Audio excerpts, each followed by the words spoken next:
adanya program pemulihan ekonomi nasional. Nah, stimulus apa saja yang ada di dalam PEN ini? Yang pertama adalah stimulus penerimaan atau stimulus bantuan sosial. Yang kedua adalah stimulus UMKM. Yang ketiga adalah stimulus dunia usaha atau korporasi, dan yang keempat adalah stimulus BUMN. Menurut saya, semua stimulus di segala sektor ini merupakan sangat penting dan diharapkan dapat memberi multiplier efek yang positif bagi masyarakat Indonesia. Yang pertama, penanganan kedaruratan kesehatan.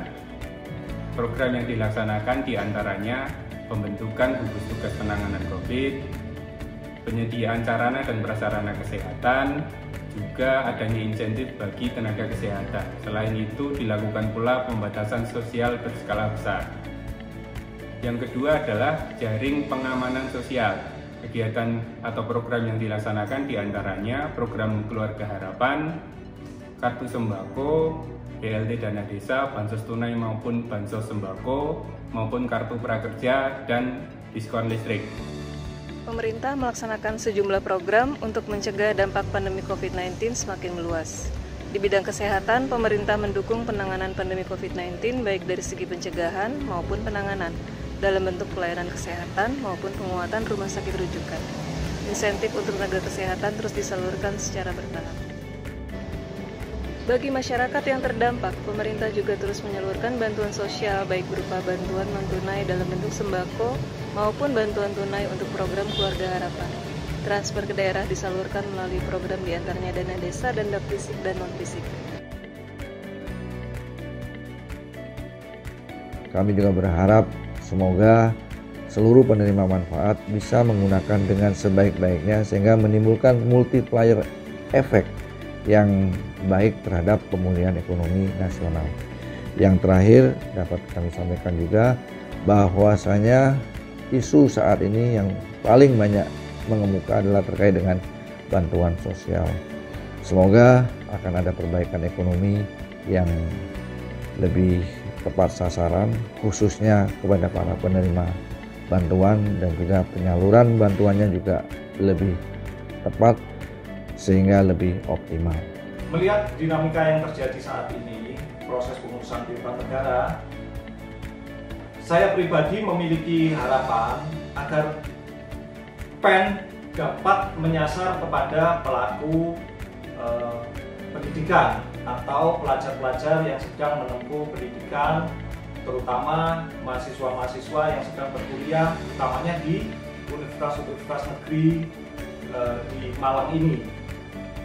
Hal ini mengingat tren penyerahan piutang negara terus meningkat, terutama dari mahasiswa-mahasiswa yang tidak mampu membayar. Dari program PEN ini pertama-tama ini perekonomian kita itu terdampak cukup besar akibat pandemi COVID-19.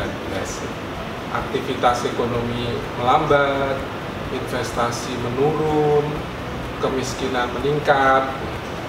Oleh karena itu tepat apabila pemerintah itu mengambil kebijakan pemulihan ekonomi nasional atau yang disebut dengan program PEN.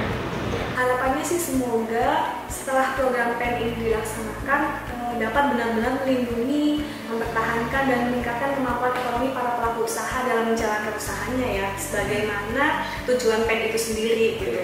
Nah, dengan penjaminan dan investasi modal pemerintah untuk modal kerja, PMN pada BUMN seperti yang tadi sudah saya jelaskan, terus juga penempatan dana pada bank-bank tertentu, serta belanja negara untuk subsidi bunga UMKM melalui lembaga keuangan, diharapkan bisa mengembalikan kondisi perekonomian di Indonesia yang menurun karena pandemi COVID-19.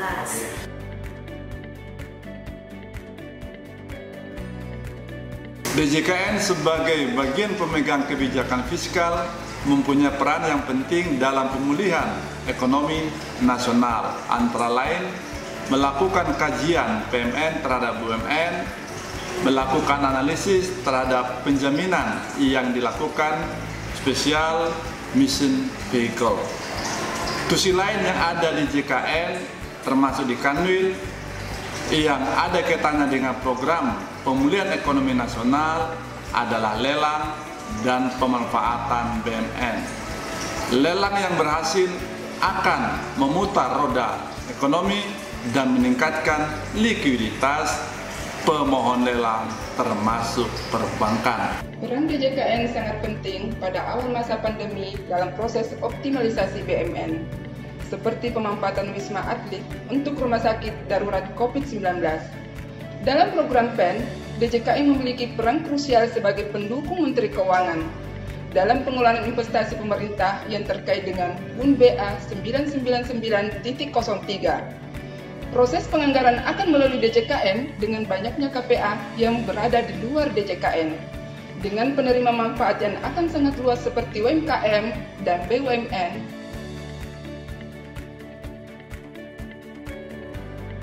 Dalam situasi new normal saat ini, DJKN tetap berkewajiban untuk memberikan pelayanan kepada para stakeholder.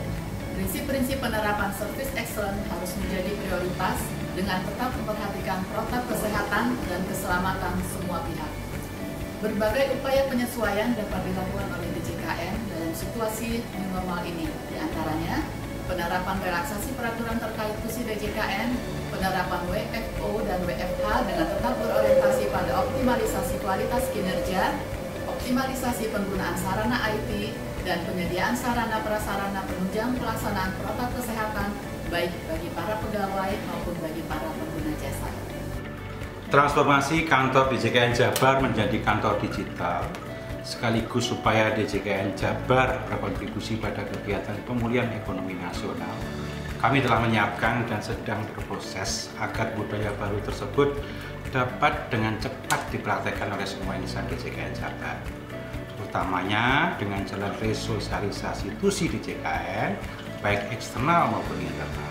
Khusus untuk internal, kami fokus pada nilai-nilai Kementerian Keuangan dan 5 budaya kerja Kemenkeu. Diharapkan kami dapat melaksanakan standar kinerja modern berbasis digital, mendorong inovasi sebagai kantor digital, penyesuaian alokasi SDM guna membentuk pelayanan yang efisien dan efektif yang diharapkan akan berdampak pada peningkatan kuantitas dan kualitas kinerja. Di masa new normal ini, kami dari kantor DJKN Riau, Sumbar, dan Kepri, terutama dari saya di bagian TURP, telah melakukan beberapa penyesuaian. Contohnya yang pertama adalah kita menyediakan pembatas akrilik. Jadi ketika ada yang melakukan konsultasi atau memerlukan pelayanan, kita sudah dibatasi oleh akrilik selain harus tetap memakai masker.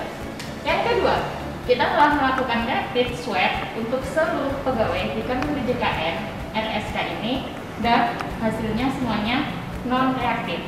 KPKNL Purwokerto menerapkan strategi kegiatan operasional dengan menjalankan protokol kesehatan sesuai dengan yang telah ditetapkan oleh pemerintah. Kami juga telah berinovasi dengan memberikan layanan secara daring melalui virtual office yang telah kami launching pada bulan Juni tahun 2020. Seluruh pegawai KPKNL Purwokerto senantiasa berkomitmen untuk tetap sehat dan produktif, serta berdoa agar pandemi ini segera berakhir.